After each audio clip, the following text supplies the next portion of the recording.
ప్రియమైన సహోదరి సహోదరులకు ప్రభువు పేరిట వందనాలు. మీకు మీ కుటుంబానికి యేసుక్రీస్తు యొద్ద నుండి దీవెనలు ఆశీర్వాదములు మెండుగా కలుగునుగాక. ఈరోజు యేసుక్రీస్తు యొద్ద నుండి మీకు బంగారు మాట, దేవుని వాగ్దానము. తిమోతికి రాసిన 2వ పత్రిక 1వ అధ్యాయము 7వ వచనము.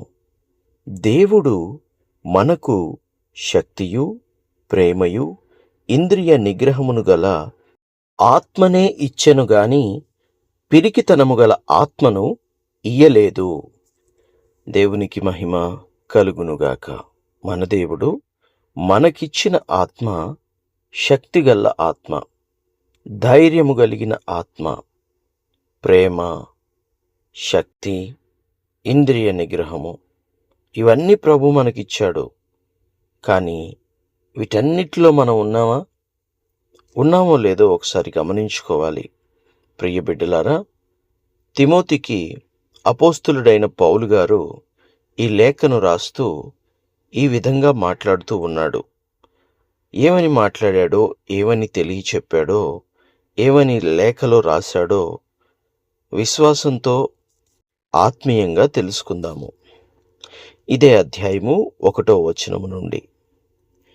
క్రీస్తు యేసునందున్న జీవమును గూర్చిన వాగ్దానమును బట్టి దేవుని చిత్తము వలన క్రీస్తు యేసు అపోస్తలుడైన పౌలు ప్రియకుమారుడగు తిమోతికి శుభమని చెప్పి వ్రాయునది. తండ్రి అయిన దేవుని నుండియు మన ప్రభువైన క్రీస్తు యేసు నుండియు కృపయు కనికరమును సమాధానమును కలుగునుగాక. నా ప్రార్థనల యందు ఎడతెగక నిన్ను జ్ఞాపకము చేసుకొనుచు నీ కన్నీళ్లను తలచుకొని నాకు సంపూర్ణానందము కలుగుటకై నిన్ను చూడవలెనని రేయింబగళ్ళు ఆపేక్షించుచు నీ యందున్న నిష్కపటమైన విశ్వాసమును జ్ఞాపకము చేసుకొని నా పితరాచార ప్రకారము నిర్మలమైన మనస్సాక్షితో నేను సేవించుచున్న దేవుని ఎడల కృతజ్ఞుడనై ఉన్నాను. ఆ విశ్వాసము మొదట నీ అవ్వయైన లోయిలోను నీ తల్లి అయిన యునీకేలోను వసించెను.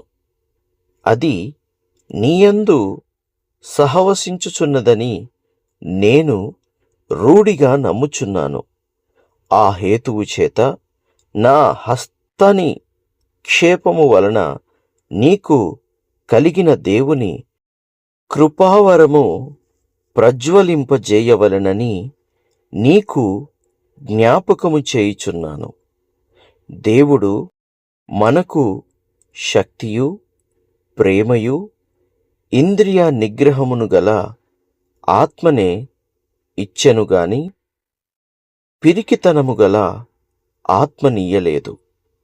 కాబట్టి నీవు మన ప్రభువు విషయమైన సాక్ష్యమును గూర్చి అయినను ఆయన ఖైదీనైన నన్ను గూర్చి అయినను సిగ్గు పడక దేవుని శక్తిని బట్టి సువార్త నిమిత్తమైన శ్రమానుభవములో పాలివాడవై ఉండుము. మన క్రియలను బట్టి కాక తన స్వకీయ సంకల్పమును బట్టియు అనాది కాలములోనే క్రీస్తు యేసునందు మనకు అనుగ్రహింపబడినదియు క్రీస్తు యేసను మన రక్షకుని ప్రత్యక్షత వలన బయలుపరచబడినదియునైన తన కృపను బట్టియు మనలను రక్షించి పరిశుద్ధమైన పిలుపుతో ఆయన మనలను పిలిచెను. ఆ క్రీస్తు యేసు మరణమును నిరర్ధకము చేసి జీవమును అక్షయతను సువార్త వలన వెలుగులోనికి తెచ్చెను.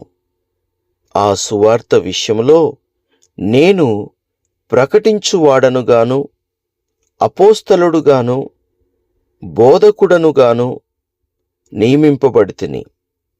ఆ హేతువు చేత ఈ శ్రమలను అనుభవించుచున్నాను గాని నేను నమ్మిన వాని ఎరుగుదును గనుక సిగ్గుపడను. నేను ఆయనకు అప్పగించిన దానిని రాబోవుచున్న ఆ దినము వరకు ఆయన కాపాడగలడని రూఢిగా నమ్ముకొని ఉన్నాను. క్రీస్తు యేసు నందుంచవలసిన విశ్వాస ప్రేమలు కలిగినవాడవై నీవు నా వలన వినిన హితవాక్యము ప్రమాణమును గైకొనుము. నీకు అప్పగింపబడిన ఆ మంచి పదార్థమును మనలో నివసించు పరిశుద్ధాత్మ వలన కాపాడుము. దేవునికి మహిమ కలుగునుగాక. తిమోతిని అపోస్తలుడైనటువంటి పౌలు గారు బలపరుస్తున్నారు. ఎందుకంటే తనకి సేవాభారము ఉన్నది గనుక. ఈ సేవాభారములో కొన్ని పరిస్థితులను బట్టి నిరాశ, నిస్పృహ, కొన్ని పరిస్థితులను బట్టి భయము, ఆందోళన, కొన్ని పరిస్థితులను బట్టి సేవలో వచ్చిన ఆటంకాలను బట్టి అనేక విధాలుగా బాధపడడం జరుగుతుంది.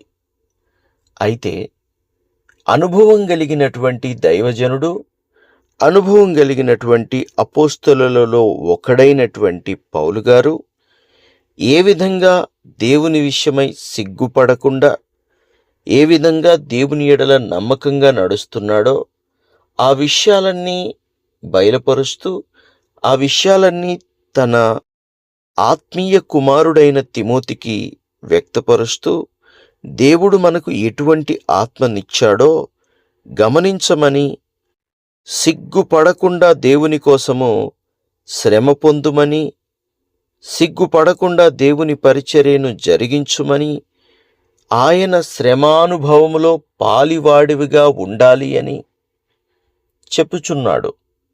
ప్రియ దేవుని బిడ్డలారా, క్రీస్తుని వెంబడించేవారు సుఖములను ఎక్కువగా కోరుకోవడం కాదు కానీ క్రీస్తు ఎటువంటి శ్రమలు పడ్డాడో అటువంటి శ్రమలు పడడానికి మనం ఇష్టపడాలి. ఎందుకంటే ఆయనే మన మార్గం, ఆయనే మన రక్షణ.